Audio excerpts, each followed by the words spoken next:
نحمده ونصلی علی رسوله الکریم۔ سامعین، آج میں آپ احباب کے سامنے کہ ایک عورت اپنے شوہر اور اپنی ساس کو کیسے کنٹرول میں کر سکتی ہے، وہ وظیفہ میں آپ کو بتاؤں گا، اس کو غور سے سنیں۔ سب سے پہلے کہ شوہر کو کیسے کنٹرول کیا جائے۔ ہر ایک عورت کی خواہش ہوتی ہے کہ شوہر میرے کنٹرول پر چلے، میرے اشاروں پر چلے، میرے کنٹرول میں رہے، گویا میں اس کا ریموٹ کنٹرول سارا میرے ہاتھ میں ہو، میں بٹن دباؤں تو وہ میرے اشاروں پر چلے۔ کہ ایک عورت کو اس کو خوش کرنے کے لیے شوہر نے ساری چیزیں لا کر دی اور اس کے لیے ایک بٹن رکھ دیا کہ بیگم آپ یہ بٹن دبائیں تو کپڑے دھل جائیں گے، اور آپ یہ بٹن دبائیں تو کھانا پک جائے گا، آپ یہ بٹن دبائیں تو گھر کی صفائی ہو جائے گی، آپ یہ بٹن دبائیں تو فلاں کام ہو جائے گا۔ تو آخر میں بیوی نے کہا اتنا سب کچھ کرنے کے بعد بھی کہ اتنے بٹنوں کو کون دبائے گا۔ بہرحال میں اپنی اصل بات کی طرف آتا ہوں کہ عوامل کے پاس لوگ، عورتیں عاملوں کے پاس جاتی ہیں اور پوچھتی ہیں کہ کیسے ہم اپنے شوہروں کو کنٹرول میں کریں۔ اور ایک بات یاد رکھ لیں کہ شوہر کو بادشاہ بنا کر بادشاہ کی بیوی بن کر رہیں، اس سے کہ یہ بہتر ہے، یا سوچ کر دیکھیں کہ اپنے شوہر کو غلام بنا کر غلام کی بیوی بن کر رہیں۔ آپ خود اس کا فیصلہ کرنا ہے۔ بہرحال ایک عورت ایک عامل کے پاس گئی اور جا کر کہا، جیسا کہ آج کل جاتی ہیں، سر میں درد ہوا تو عامل کے پاس، پیر میں درد ہوا تو عامل کے پاس، کہ ہر چیز میں کاروبار نہیں چلا تو عامل کے پاس، کرنے کے کام ہم نہیں کر رہے ہیں، نماز، روزہ، عبادت۔ بہرحال عامل کے پاس جا کر اس نے کہا کہ حضرت کوئی ایسا عمل بتا دیجئے کہ جس سے شوہر میرے کنٹرول میں آ جائے، میرا ریموٹ کنٹرول بن جائے۔ تو وہ بھی آج جیسے ٹھگے عامل نہیں تھے، صحیح عامل تھے۔ انہوں نے کہا کہ ایک عمل ہے، شیر کے بال سے، شیر کے جسم سے بال نکال کر لے آئیں تو میں عمل کر سکتا ہوں، اور تمہارے شوہر کو میں تمہارے کنٹرول میں کر سکتا ہوں۔ وہ گئی اور سوچتی رہی کہ شیر کے بال کو کیسے نکال کر لائیں، یہ تو ناممکن ہے، یہ تو ہو نہیں سکتا۔ اسی سوچ میں تھی کہ اس کی سہیلی نے کہا کہ کیا بات ہے، اس نے سارا ماجرا بیان کیا۔ عامل صاحب نے، حضرت نے شیر کے جسم سے بال لانے کو کہا ہے۔ اس نے کہا مشکل تو ہے لیکن ناممکن تو نہیں۔ تو بہرحال اس نے کہا کہ ایک کام کر، روزانہ تو جنگل میں تھوڑا گوشت لے جا کر رکھ دے، اسی طرح وہ شیر آتا رہے گا، کھاتا رہے گا، وہ اسی جگہ پر آتا رہے گا، چند دن کے بعد تو اسے سامنے لے جا کر ڈال گوشت، تاکہ اسے معلوم اور پتہ چلے کہ میرا محسن کون ہے۔ اس لیے کہ جانور بھی آپ دیکھتے ہیں، شیر، چیتے دبئی کے اندر کتنے مانوس ہو جاتے ہیں، ان کے ساتھ بیٹھتے ہیں، کھاتے پیتے ہیں۔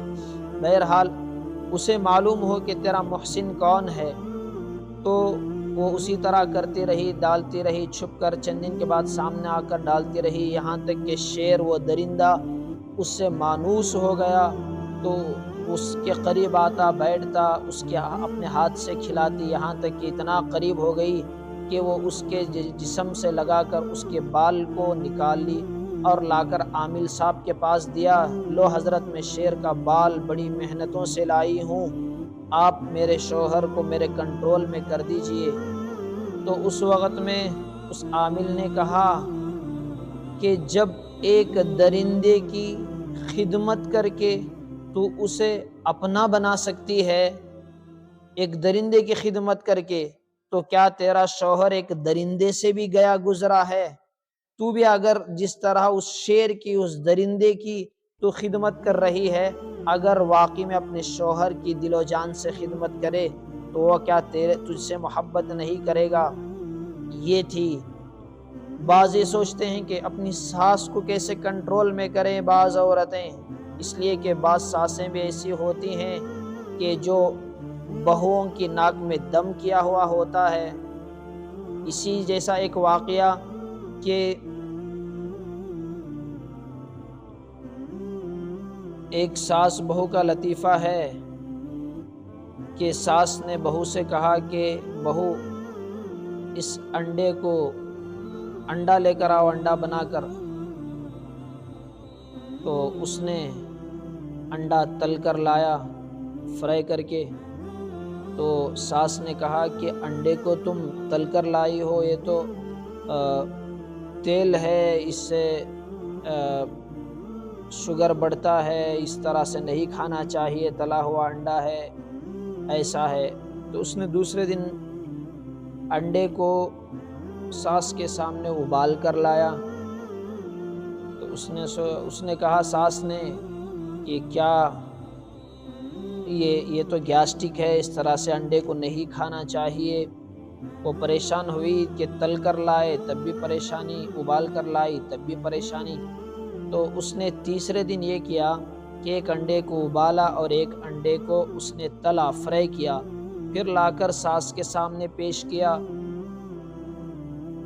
تو ساس نے کہا کیا ماں، تلنے کے انڈے کو ابال ڈالیں، ابالنے کے انڈے کو تل ڈالیں؟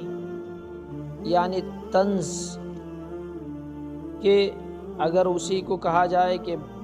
تم کتنا اچھا کھانا پکاتی ہو، تمہاری ماں نے کتنا اچھا کھانا پکانے کا سکھایا ہے، اگر یہ کہیں تو وہ خوش ہو جاتی ہے، اگر تھوڑی سی کمی پیشی ہو گئی تو کیا یہی تمہارے ماں نے پکانے کا سکھایا ہے؟ تمہارا اماں کے گھر میں پکانے کا بھی سکھائے نہیں، تو اس سے اور آگ بھڑکتی اٹھتی ہے۔ بہرحال ایسے ہی ساسوں کے بارے میں ہے یہ واقعہ، ہر ایک کے بارے میں نہیں۔ تو وہ گئی عامل کے پاس اور کہا کہ جو اپنی ساس سے اس کی نہیں بن رہی تھی، کہا کہ حضرت کوئی ایسی تعویذ یا کوئی ایسا عمل بتائیے کہ ساس کو میں کنٹرول میں کر سکوں۔ وہی بات کہ ساس میرے ماتحتی میں آ جائے، میں جو کہوں اس طرح سے کرے، مجھ سے محبت کرنے لگے۔ تو انہوں نے کہا کہ ہاں، میں چند جڑی بوٹیاں دیتا ہوں، یا آپ مجھے ایسا عمل بتائے کہ وہ ساس کو میں مار ہی دوں، نفرت بہت زیادہ ہو گئی ہے۔ تو انہوں نے کہا کہ چند جڑی بوٹیاں ہیں کہ اس کو لو اور اس کو اپنے کھانے میں جو پکاتی ہو اسے ملا کر کھلاتی رہو، چند دن، ایک سال گزرے گا نہیں کہ یہ آہستہ آہستہ سلو پوائزن کی طرح زہر اس کے جسم میں اثر کرے گا اور مر جائے گی۔ لیکن شرط یہ ہے کہ اس دوران میں تم اسے اچھی خدمت کرو گی، اچھی پیار محبت سے باتیں کرو گی تاکہ اسے شک نہ ہو، ورنہ تمہارے اوپر شک ہو جائے گا۔ اس نے کہا کہ حضرت بالکل ایسا ہی کروں گی۔ وہ گئی، جا کر وہ جڑی بوٹیاں ان کو دیتی رہی، اور ایک وقت آیا کہ اس کی خدمت بھی کرتی رہی، اس سے پیار محبت سے، ساس سے بات بھی کرتی رہی، اور اس کے بعد ایک سال گزرا تھا کہ اس سے محبت اتنی، ساس بہو میں اتنی محبت ہو گئی جس طرح سے ماں بیٹی کے درمیان میں محبت ہوتی ہے۔ اور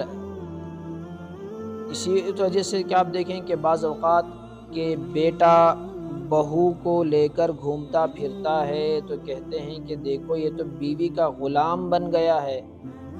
اور وہی داماد اس کا بیٹی کو لے کر گھومتا پھرتا ہے تو کہتے ہیں کہ میرا داماد دیکھو کتنا نیک ہے، میری بیٹی کی کتنی دیکھ بھال کرتا ہے۔ وہی مرد وہی عورت لیکن سوچ الگ الگ۔ بہرحال 1 سال گزر گئے، ان کے درمیان خوب پیار محبت ہو گئی، تو اسے افسوس ہوا کہ اب تو میری ساس مر جائے گی، میں تو اتنے دن سے سلو پوائزن اسے زہر دے رہی ہوں۔ وہ گئی اسی عامل اور حضرت کے پاس اور جا کر کہا کہ آپ ہمارے درمیان میں بہت شدت کی محبت ہو گئی ہے، اب میں جو کہتی ہوں وہ سنتی ہیں، وہ جو کہتی ہیں میں سنتی ہوں، ہمارے درمیان میں صلح ہو گئی ہے، پیار محبت ہو گئی ہے، اب آپ کوئی ایسا کام کریں کہ وہ زہر کا اثر میری ساس کو نہ ہو، بڑی نیک صالح ہو گئی ہے، مجھے افسوس ہو رہا ہے کہ میں نے کیوں یہ کام کیا۔ تو اس وقت میں ان حضرت نے کہا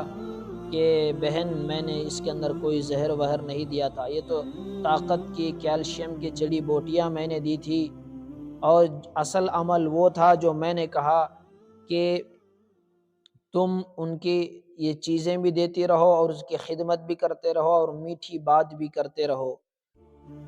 تو یہ میٹھی بات اور تمہاری خدمت اگر تم پہلے سے کرتی